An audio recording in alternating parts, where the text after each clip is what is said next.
Monday, January 17th, 2022, Monaco 64, home of alternative economics and contrarian views. So today we're going to look at whether luxury watches, and specifically the Swiss watches. I'm going to focus on Swiss watches. Yes, there are watches from other countries, but in general, the Swiss watches are the premier watches, I would say. We're going to look at whether they hold their value, whether they're a good store value, Swiss watches. Someone asked me yesterday on the live stream, and I've spoken about it, not specifically in any videos recently, but I do have a video from October 2018 where I spoke about this subject. Of course, many of you haven't been watching my videos since 2018, but it's entitled, Are Swiss Watches a Good Store of Value? And I recommend you watch the video, but start from 6 minutes 53. Yes. On that video, instead of doing the market report at the end, I decided to do it in the beginning. And so maybe that's why I didn't get as many views, probably only got about 3,000 views. But I go through my experience with watches, and I'll go through it here. And then we're going to look at some fine Swiss watches. There are some others, of course, like Italian or even German watches. We'll quickly go through them as well. So how did I get my interest in watches? And am I a watch collector? No. I wish I probably had been more of a collector. I remember someone at work in the city. He used to have dozens of watches he'd been collecting for decades. And I think that's probably going to be his pension fund, I would say, or maybe not. Maybe he'll leave it to his children or grandchildren, who knows. But my interest in watches started with my grandfather in Brazil. He gave me a watch, my first watch, when I was about 5. I think it was a pretty nice watch. It wasn't a luxury watch, of course. My grandfather wasn't that silly to give a 5-year-old a luxury watch. He gave me a Seiko. I know Seikos can be quite expensive, but at the time they were good watches. But yeah, just a regular Seiko.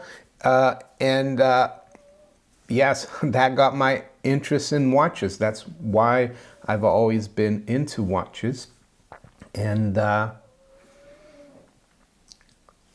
when I spoke about watches in 2018, I gave the example of my watch, and which I'll take off right now and show it to you. Some of you might have seen it. It's a Rolex Explorer 2. I bought this in 2003. I said in the video in 2018 that I bought it in 2002, but I think I got confused. I have looked at the papers, and it was 2003, and I paid 2,300 pounds or thereabouts for it. And that's the other thing. You need to, with fine watches or luxury watches, you need to keep the box and the paper. And if you do buy a second-hand one or a used one, it's preferable that you buy one with the original box and papers. And why is that? Well, it gives it a bit more value. It also makes sure that that watch is not stolen, because that's a danger with fine watches. And that's why you should also insure it. Here in the UK, you can put it in the contents insurance because, yeah, you can always be burgled. Unfortunately, burglars do look for fine watches. So this is the one I have since 2003. It's a Rolex Explorer 2. It's automatic. It's got the date there. It's got the Rolex bubble, so you can see the date clearly. It's also got a red dial. What's the red dial for? Well, it's to add another time zone. So let's say you do business with a certain country and you need to contact them a lot. You put the red dial to the, let's say right now it's 8:35 here. I could put it to 3:35, which is what it is, which is New York time, right? 5 hours behind. That used to help me because I used to talk to people in the US when I was in the city. It's stainless steel, that one, even though, of course, you can get gold watches, platinum watches. I like it more plain. I do, yes, I have recommended people stack gold and silver, but for watches, I think it's, yeah, I don't dislike gold watches, but I think it's more low key. So let's have a look at my watch. What I paid for it was just over £2,000, and right now there are some good websites here in the UK. The best one to look at is watchfinder.co.uk. They've been around for a long time and they do secondhand watches. They probably don't have the best prices. They're quite expensive. But for example, right now, an example of my Explorer 2, and they seem to have gone quite rare right now because they only have one with the white face. I've got the one with the black face. And that's going for just over £8,000. And you notice here in this picture that it says no box or papers on both of them. One is from 99, one is from 2002. So I would suspect that mine having box and papers could be worth a little more. That, of course, is for retail. I might be able to sell it to them for 6.5, for example. That's what one of them went for. I can see here on eBay, it went for $6,495. That's a Rolex Explorer 2 with box and papers. And it's the white face though, not the black face. Maybe the black face is harder to get right now. So in terms of whether it holds its value, in my old video from 2018, I looked at the Bank of England inflation calculator or price calculator. And I looked at £2,300 in 2002 and then £2,300 in 2017 because the Bank of England is always a year behind on its inflation calculator. Let's see if they do 20, they're still just 2020 right now. So I've changed it to 2003 because I realized I bought it in 03 and not 02. So back in 2020, according to the inflation calculator, my watch or 2,300 should be worth 3,718. So I guess we have to add about 5% to that. So that's another £150. So almost £4,000. And the fact that I can probably sell it for $6,500. I haven't checked with Watchfinder because I'm not interested in selling my watch. That's the other thing I would say. When I bought my watch back in 03, I actually had another Rolex at the time, which was a nice one as well, but it didn't have the date. So I part exchanged it for the new one. And looking back now, I wish I had just bought this one and kept the other one, but that's a different story. So as you can see, it has held its value. Right now, I could probably get $6,500 for it. The £2,300, of course, would probably still be £2,300 in the bank, and I probably would have spent it already. That's the other thing as well. When you buy something like that that you like and that's useful, tells you the time, yeah, you keep it. While cash in the bank is very, very tempting to just spend it. So that's what I would say as well about fine watches. And am I telling you that you should buy a fine or luxury watch? No, I'm just giving you what I think about it. When I bought it or part exchange it in '03, that's what I wanted to say. I lost my train of thought. I wasn't thinking of buying this watch to make money or make a profit. I was buying it because I liked it, and I really wish it was a lot less than what it's now, which is like 8,000 pounds. And there is a new model for the Explorer 2, well, relatively new model. It's slightly different. They're even more expensive now. So yeah, I wish they weren't as expensive. It's like Warren Buffett has said, if you like a company, you'd rather, and you think it's a good company, you'd rather buy it cheaply. So it is a good store value, I would say. But the other thing that it's a good transporter of value. And what do I mean by that? Well, some people say, oh, you can travel around the world with Bitcoin and you can transport a lot of wealth. That might be so, but watches as well. And we're gonna come to some pretty extreme examples in a minute. But before I do that, just wanted to show you this article. This is from December 22nd, 2021 in the FT. It says, Chinese investors pick luxury watches over houses. The wealthy are spending their extra cash on Rolexes as rare downturn grips property sector. So they've gone from putting a lot of their wealth, savings in real estate, and we know what's going on in China with real estate. Don't have to tell you, Evergrande and all the other real estate companies there going bust. So it says here, multiple high-end watch sellers told the Financial Times that business had taken off in recent months as wealthy individuals stopped buying additional homes and instead spent their extra cash on luxury timepieces such as Rolex and Patek Philippe. And to be honest, I have noticed, because I always keep an eye on it, that the prices for, let's say, my Explorer 2, I think about a year ago, there were about maybe 5,000-6,000 for you to buy.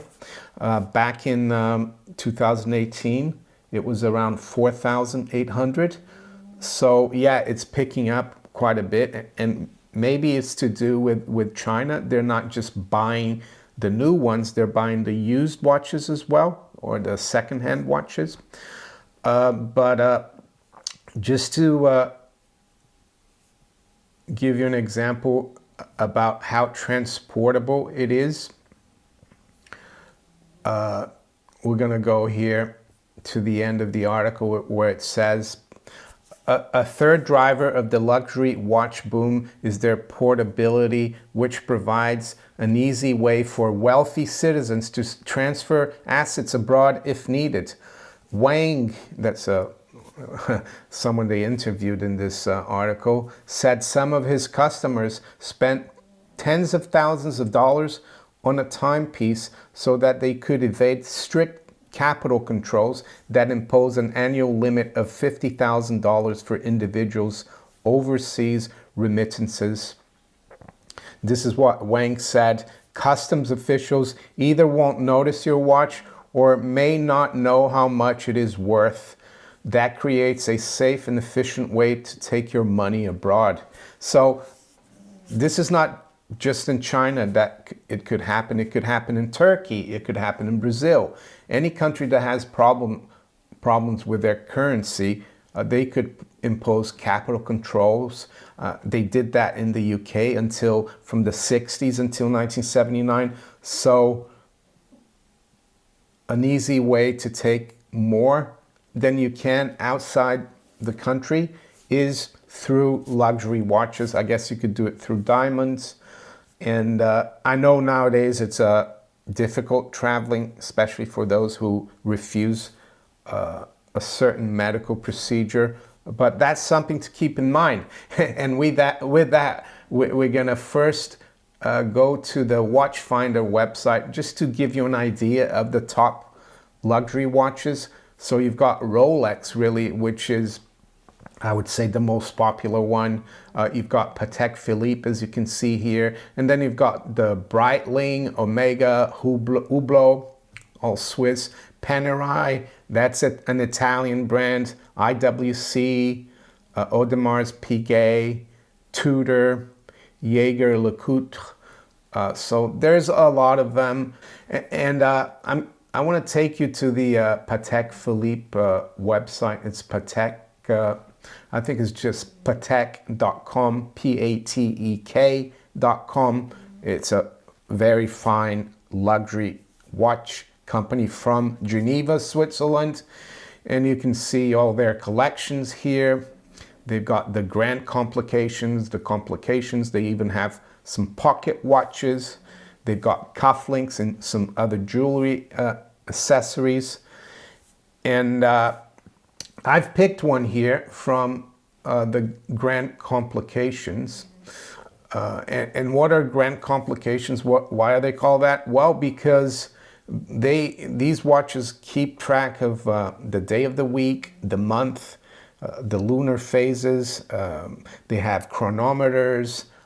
They're very, very intricate, and you don't have to adjust it. It runs without you. Even in some of them in the leap year, for example, they will have 29th of February. That's how elaborate they are. And of course, this one here that I've picked is called the Grand Complications. It's manual winding. Some of them are automatic, but this is manual winding. And looks like it's red gold, this one. Yeah, rose gold. So it's a rose gold watch, leather strap. And just wanted to give you an idea of the price here. As you can see, price £238,620 British pounds. Yes, that's 238,620. So that's around 325,000 US dollars. So Mr. Lee in China, he could buy that watch, put it on, put his shirt over it. Someone in customs, when he's leaving China, he might not get lucky, of course, but there's a very good chance he could just travel. Let's say he pays 350,000 pounds in China, and then he goes to Switzerland, for example.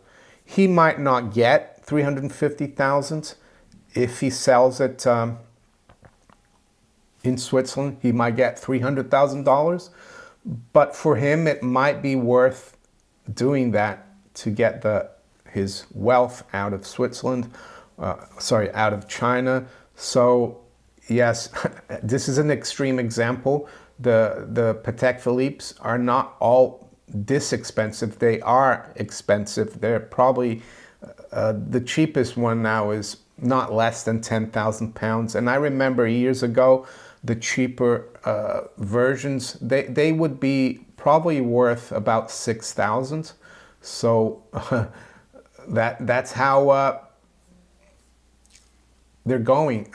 I mean, and apart from the demand, let's say from China and other places, and we know also the very wealthy are becoming even wealthier. The billionaire class is increasing.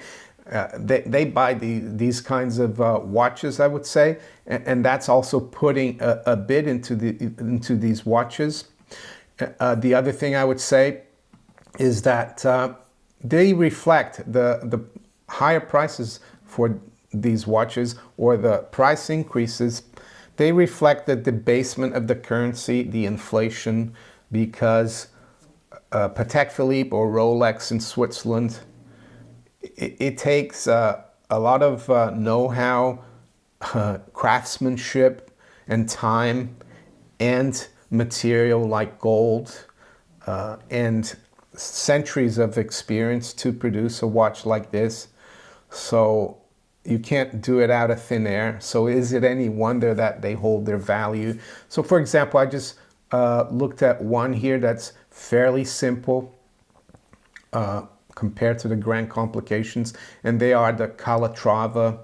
They're manual as well. They're not automatic, but as you can see, this one is gold as well, and it's 18,950. I remember when these watches were less than 10,000. Maybe 20 years ago, maybe even 15 years ago. You could still get them for under 10,000. What will they be worth in 10 years' time? I don't know, but they will still be worth something. So hopefully this has helped you. I'm going to put some of these websites, the links below in the description. I'm going to put a link to my video from 2018 up in the cards and in the description as well. And make sure you watch it just from 6 minutes 53. You don't want to watch the whole thing. And with that, let's look at where the markets are this morning. So it's 8:52 a.m. London time. So we got spot gold up just over $4, trading at 18.22. High has been 18.2350. The low has been around 18.13. So gold is picking up a little bit here. Silver is up about 13 cents or 0.5% at 23.08. High has been 13.5 and the low 22.82. To the stock market, the Dow future is up 46. The NASDAQ future is down 9. S&P future is up just under 4 points. So stock market fairly quiet right now. To the currencies, sterling is unchanged, 136.83. The euro is up 0.1%, 114.26. The dollar is up slightly versus the yen at 114.37. Dollar's down 0.1 versus the yuan, Chinese yuan at 635.16. To the other currencies, Aussie dollar is up 0.1 at 72.17. The dollar is down about 1/3% versus the Canadian dollar, 125.12. And the Kiwi dollar is up slightly at 68.12. To the general commodities, we got WTI crude up 1/8% at 83.51. We've got high-grade copper also up 1/8 at 442.34. And just a quick look at the US 10-year yield this morning. We're up about 2 basis points, just under 180, which isn't a great thing really. But I think yields could continue a little higher, but they're getting to a point in the short to medium term where we could see prices rebound and yields go back down. We'll have to see. Anyway, if you enjoyed this video, make sure you hit the like button. Please share it far and wide. Think about subscribing to my channel if you haven't yet. And you can also follow me on Rumble, Twitter, Facebook, and all these other platforms below here. I wish you all a great day. Take care. Bye.